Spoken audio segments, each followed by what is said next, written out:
18 मई 2025 को राहु की कुंभ राशि में और केतु का सिंह राशि में परिवर्तन होने वाला है, जिसका असर अगले 18 महीनों तक सभी राशियों पर होगा।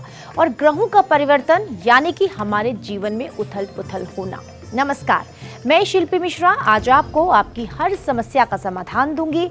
ये भी बताऊंगी कि कौन सा उपाय करके आप अपनी परेशानी को कम कर सकते हैं। सबसे पहले बात मेष राशि की। मेष राशि वालों, राहु का गोचर आपके लिए बहुत अच्छे परिणाम लेकर नहीं आ रहा है। वहीं केतु गोचर की बात की जाए तो थोड़ा सा आपको केतु के गोचर से राहत मिलने वाली है, यानी ये सप्ताह मिले जुले परिणाम आपको देने वाला है। आर्थिक लिहाज से लाभ मिलेगा, लेकिन लाभ के साथ साथ खर्च भी होता रहेगा। स्वास्थ्य का खास ख्याल आपको रखना होगा, क्योंकि थोड़ी सी लापरवाही आपको बहुत ज्यादा परेशान कर सकती है। रिश्तों में मधुरता रहेगी, लेकिन आपका अपनी वाणी पर थोड़ा सा संयम बरतना बेहद जरूरी है। अब जान लेते हैं आपका उपाय क्या करना है इस सप्ताह। हनुमान चालीसा का पाठ कीजिए, नीला कपड़ा दान कीजिए। आपका शुभ रंग है नीला और शुभ अंक है 4। वृषभ राशि वालों, राहु आपके लाभ भाव में होकर बृहस्पति के नक्षत्र में रहेंगे। सामान्य तौर पर यह अनुकूल स्थिति कही जाएगी। वहीं केतु पंचम भाव में सूर्य के नक्षत्र में रहने वाले हैं, अतः केतु के अनुकूल परिणाम की उम्मीद नहीं रखनी चाहिए। फिर भी अगर इस सप्ताह की बात करें तो आपको एवरेज परिणाम मिलेंगे। व्यापारियों के लिए समय ठीक होगा, लेकिन कोई नया काम अगर आप करने जा रहे हैं तो थोड़ा सा इंतजार कीजिए। वैवाहिक जीवन की बात करें तो थोड़ी परेशानी आ सकती है, इसलिए ज्यादातर आप समझदारी से ही कोई फैसला लें तो बेहतर होगा। उपाय क्या करना है? शिवलिंग पर जल अर्पित कीजिए और माथे पर नियमित तौर से यानी कि रोजाना केसर का तिलक लगाकर ही घर से बाहर निकलिए। आपका शुभ रंग है हरा और शुभ अंक है 5। अब बात मिथुन राशि वालों की। तो मिथुन राशि वालों, राहु केतु के गोचर बहुत अच्छे रिजल्ट्स लेकर फिलहाल इस सप्ताह आपके लिए नहीं आने वाले हैं। इस सप्ताह आपको मिले जुले परिणाम ही मिलेंगे। जीवन के कुछ एक पहलू ऐसे भी हो सकते हैं जिसमें परिणाम औसत से भी ज्यादा कमजोर होंगे, यानी कि जैसा आप सोच रहे हैं वैसा बिल्कुल भी नहीं होगा, लेकिन ज्यादातर मामलों में आपको औसत लेवल के परिणाम मिलेंगे। नौकरी पेशा लोगों की बात करूं तो सप्ताह थोड़ा सा परेशान आपको करेगा। ये वाला आपको आपके सहकर्मी बहुत ज्यादा परेशान करने वाले हैं, बात बात पर आपकी कमी निकालने वाले हैं। तो आपको क्या करना है? ऐसी स्थिति में खुद को शांत और संयमित बना के रखना है। प्रेम संबंध की बात कर लेते हैं। रिश्ते पहले से बेहतर होंगे। चलिए जान लेते हैं उपाय क्या करना है। सूर्य भगवान को कुमकुम मिला हुआ जल अर्पित कीजिए और प्रतिदिन काले कुत्ते को रोटी खिलाइए। शुभ रंग है आपका केसरिया और शुभ अंक है 6। अब बात अगली राशि यानी कि कर्क राशि वालों की। तो कर्क राशि वालों, इस गोचर का आपका जो सप्ताह है, राहु और केतु का गोचर आपको सपोर्ट बिल्कुल नहीं कर रहा है, ऐसा दिखाई दे रहा है। लेकिन केतु के गोचर के कुछ अनुकूल परिणाम भी हैं। ऐसी उम्मीद लगाई जा सकती है कि केतु का ये गोचर आपके लिए थोड़े बहुत अच्छे रिजल्ट्स भी लेकर आएगा। छोटे मोटे समस्याएं आपके जीवन में आ सकती हैं। ज्यादातर मामले जो होंगे आपके आर्थिक लिहाज से जुड़े हुए, उनमें आपको लेकिन मजबूती देखने को मिलेगी। अब बात कर लेते हैं आपके स्वास्थ्य की। तो जरा सी लापरवाही आपके स्वास्थ्य को कमजोर कर सकती है। ऐसे में स्वास्थ्य के प्रति थोड़ा जागरूक रहने की जरूरत है। योग कीजिए, व्यायाम कीजिए, सावधानी पूर्वक रहिए और ऐसा करने से जो स्थितियां बनी हुई हैं वो आपके अनुकूल होंगी और बेहतर से बेहतर परिणाम देंगी। उपाय क्या करना है? दुर्गा सप्तशती का पाठ कीजिए और शाम को घर में घी का दीपक जलाइए। शुभ रंग है आपका लाल और शुभ अंक है 9। अब बात करेंगे अगली यानी कि सिंह राशि की। तो सिंह राशि वालों, आप ये समझ लीजिए कि राहु केतु के गोचर आपके लिए अच्छे परिणाम लेकर फिलहाल नहीं आ रहे हैं। इस तरह से इस महीने आप कुछ कठिनाइयों का सामना कर सकते हैं, खासकर इस सप्ताह। लग्न और निष्ठा से आपको काम करना होगा, क्योंकि आप जितना काम करेंगे रिजल्ट्स आपको उससे आधे मिलने वाले हैं। तो आपको ज्यादा मेहनत में उसके रिजल्ट्स 50% ही मिलेंगे। बेहतर परिणाम आपको अगर प्राप्त करने हैं तो बहुत ज़्यादा एफर्ट्स आपको करना होगा। वहीं पारिवारिक जीवन की बात करें तो पारिवारिक जीवन में भी उतार चढ़ाव आप देखने को आपको मिल सकता है, इसलिए आपको बहुत ज़्यादा अपनी वाणी पर कंट्रोल रखना होगा। कहीं ऐसा ना हो कि आप कुछ ऐसा कह जाएं जिसकी वजह से आपके जो रिश्ते हैं उनमें मनमुटाव पैदा हो जाए। सूर्य को जल अर्पित कीजिए, पहला उपाय। और दूसरा, काले नीले रंग के जो कपड़े हैं उन्हें बिल्कुल भी मत पहनिए। ये 2 उपाय जरूर कीजिए। शुभ रंग आपका पीला है और शुभ अंक है 1। अब आगे बढ़ेंगे और बात करेंगे कन्या की। तो कन्या राशि वालों, राहु केतु का गोचर इस सप्ताह औसत लेवल के परिणाम आपको देने वाला है। धन भाव के स्वामी शुक्र भी इस महीने आपके औसत लेवल के परिणाम लेकर के आए हैं और यही वजह है कि इस सप्ताह आपके लिए जो भी रिजल्ट्स निकल कर आ रहे हैं वो बेहतर है। ऐसी स्थिति में आप अपनी कमाई का कुछ हिस्सा बढ़ा भी सकते हैं, उसे सेव भी कर सकते हैं, या हो सकता है कि आप कहीं इन्वेस्ट भी करें। भाई बहनों को या फिर अपने मित्रों को भी आप आर्थिक मदद दे सकते हैं। इस सप्ताह प्रेम विवाह करने वाले जो लोग हैं, जो इच्छुक है प्रेम विवाह करना चाहते हैं, उनके रास्ते बहुत हद तक खुलने वाले हैं, उनकी गाड़ी आगे बढ़ने वाली है। पारिवारिक जीवन की बात करें तो मान सम्मान के साथ बड़ों का आशीर्वाद भी आपको मिलेगा। कोई भी पुरानी समस्या है अगर, तो उससे भी आप निजात इस सप्ताह पाने वाले हैं। उपाय क्या करना है? गणेश जी की पूजा कीजिए और काली गाय की सेवा कीजिए। शुभ रंग है आपका हरा और शुभ अंक है 3। अब बात तुला राशि की। तो तुला राशि वालों, राहु का गोचर इस सप्ताह कुछ कमजोर परिणाम आपको दे सकता है।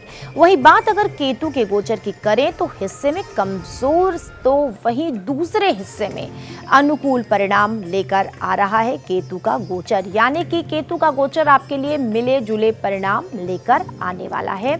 इस सप्ताह दौड़ भाग भरी जिंदगी अगर आपकी है, अगर आप ऐसी कोई नौकरी कर रहे हैं जिसमें आप बहुत ज़्यादा यात्राएं करते हैं, तो थोड़ा सा सावधान रहने की आपको ज़रूरत है। गृहस्थ जीवन की बात करें तो चतुर्थ भाव में मंगल की दृष्टि में कुछ परेशानियां हैं जो आपको बहुत ज़्यादा परेशान कर सकती हैं। वाणी पर थोड़ा सा संयम बनाना बेहद ज़रूरी है। माँ दुर्गा की पूजा कीजिए, साथ ही साथ कन्याओं का पूजन कर उनका आशीर्वाद लीजिए। ये 2 उपाय आपके लिए बेहद खास है। शुभ रंग गुलाबी और शुभ अंक 6। अब जल्दी से बात करेंगे अगली राशि यानी कि वृश्चिक की।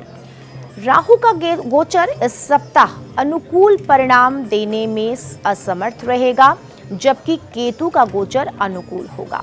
अगर किसी काम की शुरुआत आप कर रहे हैं या करने जा रहे हैं तो थोड़ा सा संभलना होगा, सचेत रहकर करना होगा। कहीं ऐसा ना हो कि आपका उतावलापन ही आपके बने बनाए काम को बिगाड़ दे। लव पार्टनर आपको कोई सरप्राइज कर सकता है जिसकी वजह से आप बेहद खुश होंगे। फिलहाल पड़ोसियों के साथ आपका वाद विवाद हो सकता है, इसलिए अपनी वाणी पर बहुत ज्यादा संयम बनाकर रखने की जरूरत है। जरूरत हो उतना ही बोले। उपाय क्या करना है? शिव जी का अभिषेक कीजिए और राहगीरों को पानी पिलाइए। बहुत उत्तम उपाय है आपके लिए। शुभ रंग आपका लाल है और शुभ अंक है 8। बात करेंगे अगली यानी कि धनु राशि की। तो धनु राशि वालों, राहु केतु का गोचर आपके लिए अच्छे परिणाम लेकर आया है। इस सप्ताह बेकार के वाद विवाद से आपको बिल्कुल दूर रहना है। खुद के काम पर आपको बहुत ज़्यादा फोकस्ड होना है, अपने लक्ष्य की तरफ ही देखना है। बाकी दाएं बाएं कौन क्या कर रहा है आपको नहीं सोचना है। शुरुआत हमेशा आलोचनाओं से भरी होती है, इसलिए अच्छे काम की शुरुआत आलोचनाओं से भरी होगी, इस बात का ध्यान रखिए। संतान की तरफ से कोई अच्छी खबर आपको मिल सकती है। अगर कोई बात आपको बहुत ज़्यादा परेशान कर रही है तो उसे आप इसी वक्त अपने जहन से निकाल दीजिए, क्योंकि ओवर थिंकिंग अगर आप कर रहे हैं तो उसका बुरा असर आप पर, आपकी सेहत पर पड़ना स्वाभाविक है। उपाय क्या करना है? पीपल के पेड़ की पूजा कीजिए, साथ ही साथ मंदिर में चने की दाल और गुड़ का दान कीजिए। शुभ रंग है पीला और शुभ अंक है 3।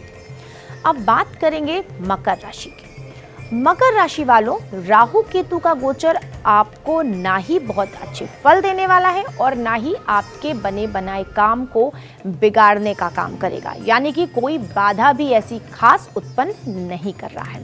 इस सप्ताह किसी काम में अगर आप हाथ डालते हैं तो मकर राशि वालों उस काम में सफलता मिलेगी और यही कारण है कि आपका आत्मविश्वास और ज्यादा बढ़ेगा। लेकिन अति उत्साह अगर होता है तो इंसान अति उत्साहित होकर गलतियां भी करता है, इसलिए आपको इस सप्ताह बहुत ज्यादा सोच समझकर काम करना है। अपनी सोच के दायरे को बढ़ाना होगा। याद रहे, तरक्की अकेले नहीं आती है, कठिनाइयां और शत्रु भी साथ लेकर आती है, इसलिए आपको इसका भी खास ख्याल रखना होगा। स्वास्थ्य की बात करें तो पहले से बेहतर होगा। उपाय क्या करना है? शनिदेव की पूजा कीजिए, पीले रंग का ज्यादा से ज्यादा इस्तेमाल कीजिए। शुभ रंग नीला और पीला है। शुभ अंक है 8।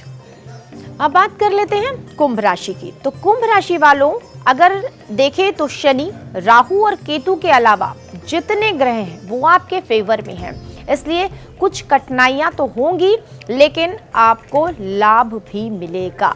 बहुत हद तक परिस्थितियां आपके अनुकूल होंगी। आपका समय उत्तम चल रहा है, लेकिन ध्यान रखिए आपकी मूर्खता आपकी परेशानी जो है बढ़ा सकती है। नौकरी पेशा लोगों की बात करें तो वक्त तनाव लेकर के चलने का इस वक्त नहीं है, बल्कि अपनी आंखें खोलकर काम करें और किसी पर भी भरोसा ना करें। कोई भी काम करें तो उसका एक प्लान बना ले और उस प्लान के हिसाब से ही अपना काम आगे करें।